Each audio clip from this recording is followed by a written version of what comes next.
नमस्कार, आपण पाहत आहात YBN न्यूज मराठी। तुमचा आवाज बनेल आता तुमची ताकद।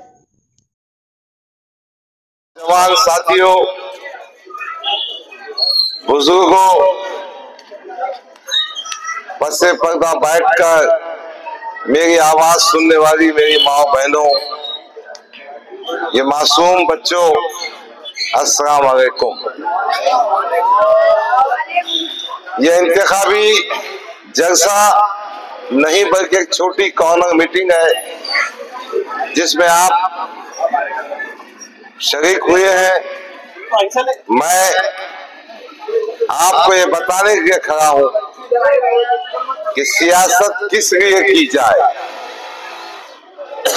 MLA क्यों चुनकर दिया जाए, MP क्यों चुनकर दिया जाए।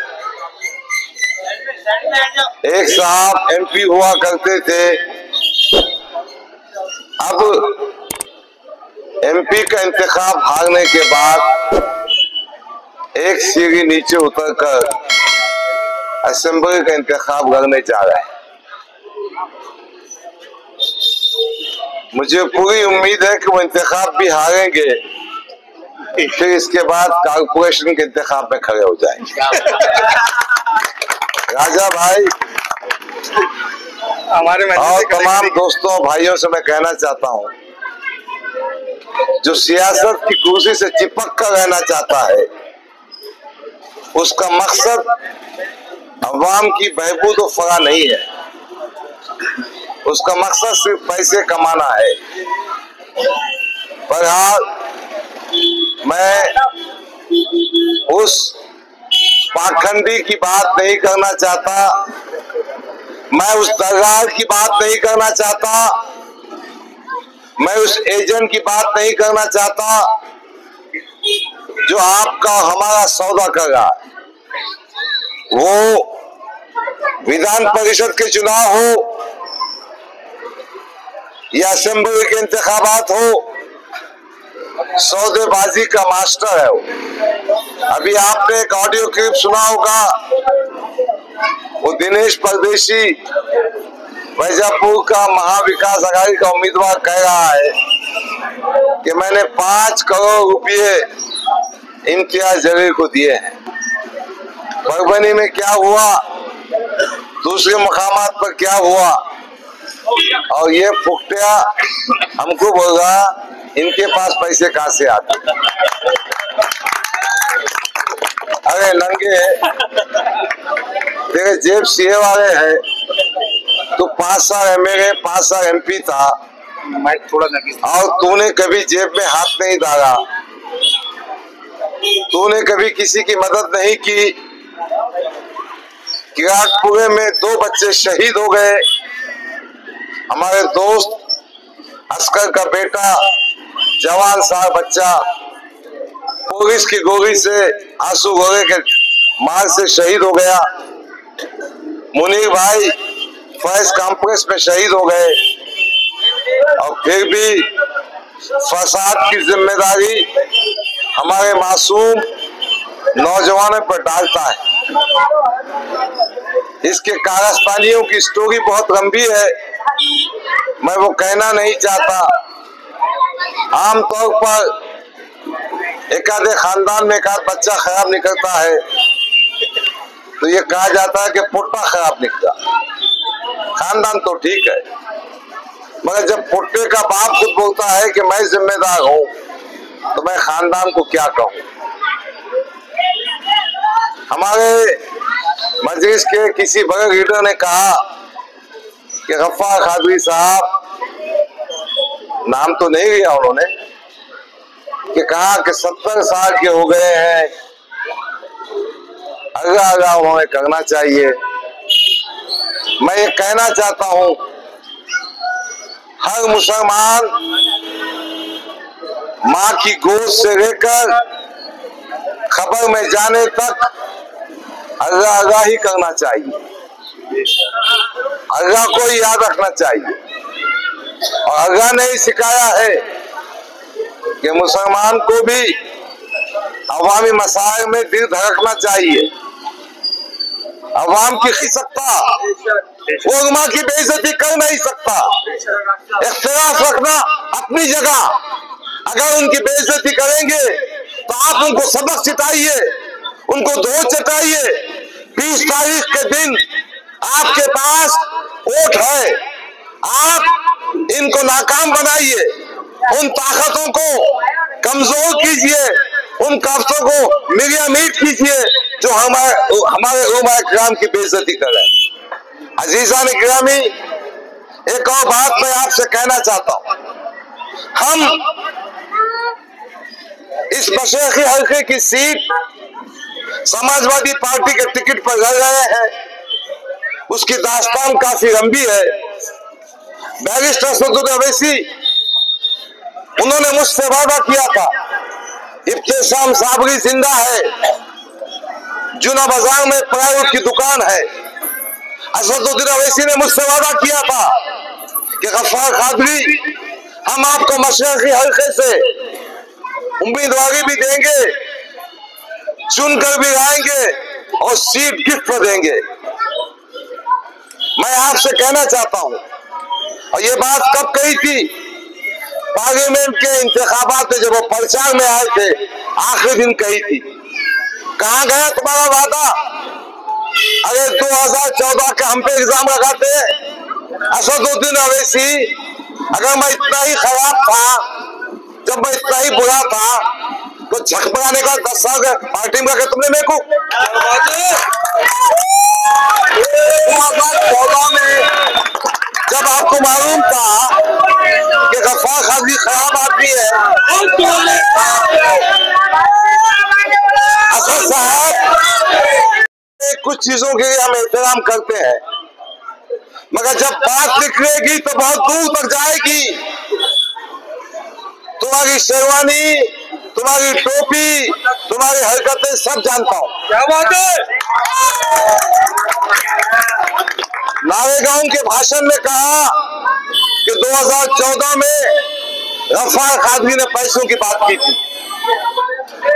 मैं पूरी मजलिस के कायदीन से कहना चाहता हूं, अल्लाह रब्बुल इज्जत ने इतनी खुददारी दी है कि गफ्फार कादरी को कोई खरीद नहीं सकता।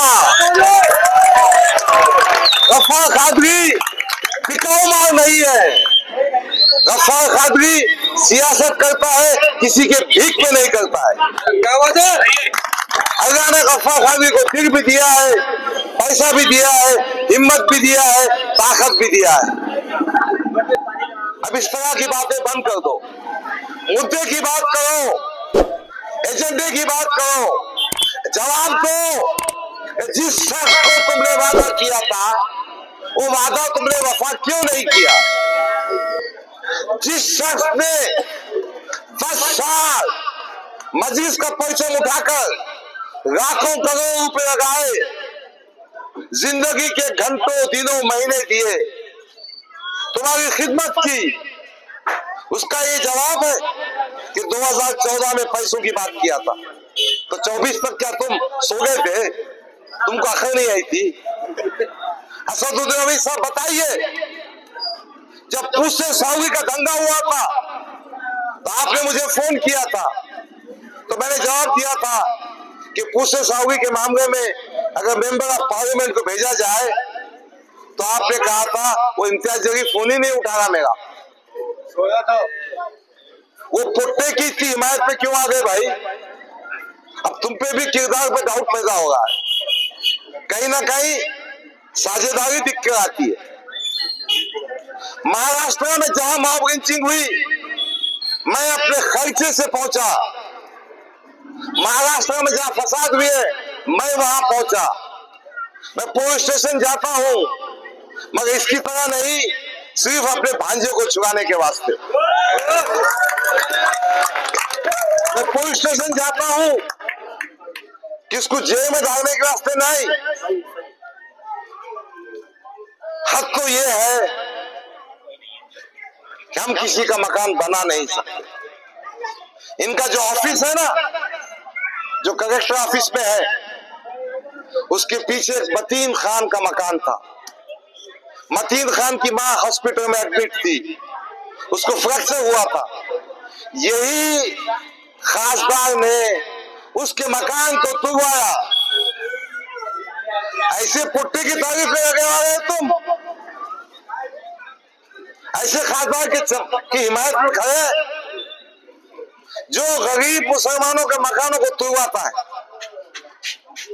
न परमिशन का इसका मकान है, माइकी के निगाह में पूछो तो मालूम हो जाएगा कि जो ऑफिस है उसका भी परमिशन इसके पास नहीं है।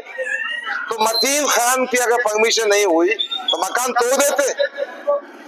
किस मुंह से तुम योगी को गालियां देते, किस मुंह से तुम मोदी को गालियां देते कि बुलडोजर चला रहे? तुमने क्या किया मतीन खान के साथ? मतीन खान आज भी है, कलेक्टर ऑफिस में बैठता है, जाकर उससे पूछो। अरे बात निकली तो बहुत दूर तक जाएगी, तुम्हारे जिस्म के सब कपड़े उतर जाएंगे। मैं नहीं चाहता इतनी बातें कहूं।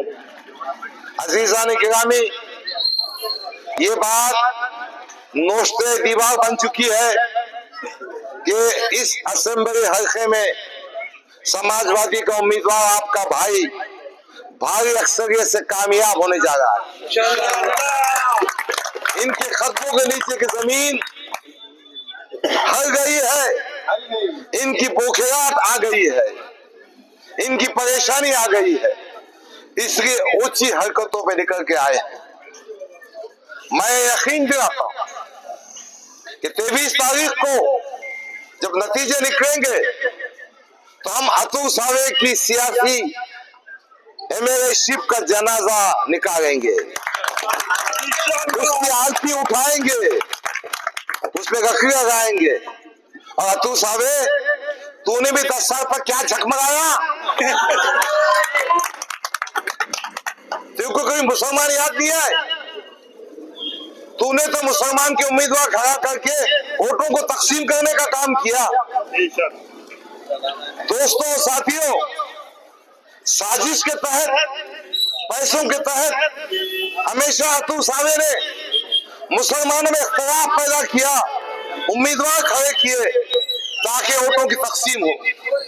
इसलिए ये जो इंतखाबात है 20 तारीख को, मैं आपसे दर्दमंदाना अपील करता हूं, आपका एक एक वोट कीमती है। खुदा के वास्ते भाई खड़ा, बेटा खड़ा, चचा खड़ा, वो समझ के मत दो। जो चुन के आता कैंडिडेट आपके सामने खड़ा है, मुझे पूरा यकीन है सज्जाद नोमानी साहब की हिमायत के बाद, उनकी ताईद के बाद, शहर के तमाम उलमाए किराम की ताईद के बाद मैं यकीन करता हूं कि आप लोगों का जहन बिल्कुल साफ हो गया।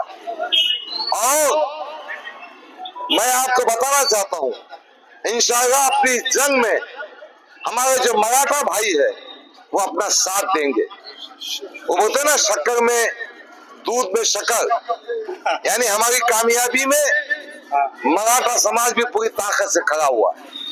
मैं सुबह बहुत सारे मराठे लीडरों के पास जाकर आया, आज शाम में भी मेरी मीटिंग है। मैं आपकी गलियों में कम इसलिए आ सकता, रैली में कम आ सकता कि मुझे उनसे निगोशिएशन करना है। मैं मनोज जरंगे पाटिल के पास 2 वक्त गया, 1-1 घंटा गुफ्तगू की, उसने मेरी बातों को पसंद किया।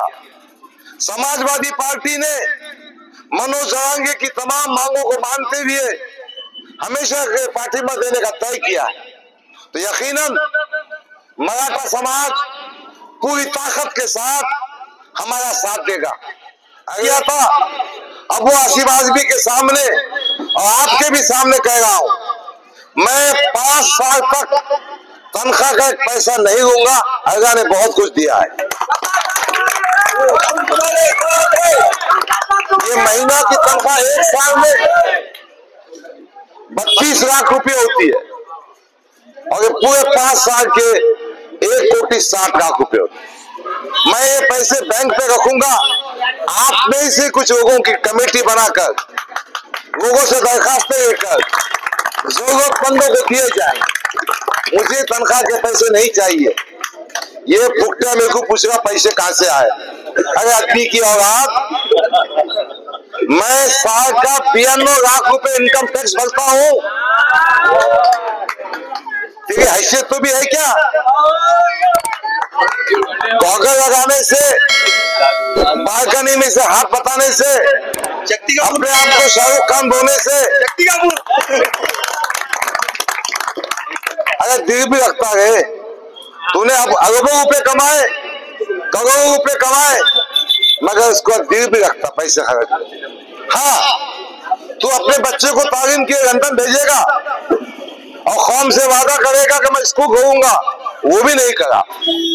मैं आपसे कहने के लिए आया हूं कि आपकी बस्तियों में रास्तों की दुरुस्ती होगी, पीने के पानी का मसला मैं हल करूंगा, बिजली का मसला मैं हल करूंगा। मैं इस बात की कोशिश करूंगा कि हमारे इलाके में गवर्नमेंट के म्युनिसिपैलिटीज के स्कूलों का मियार ऊंचा हो। किसी गरीब को पैसे की बुनियाद पर वो प्राइवेट स्कूल में नहीं दाखिला दे सकता, उसको वही ब्याज की तालीम, वही दर्जे की तालीम गवर्नमेंट के म्युनिसिपैलिटी के स्कूल में होगी। के साथ पूरे इत्तेहाद के साथ आपके घर का एक एक वोट जो निशानी सायकल है। असेच नवनवीन ताज्या घडामोडी बघण्यासाठी लगेच आमच्या YBN न्यूज चॅनलला लाईक, सबस्क्राईब व शेअर करायला विसरू नका।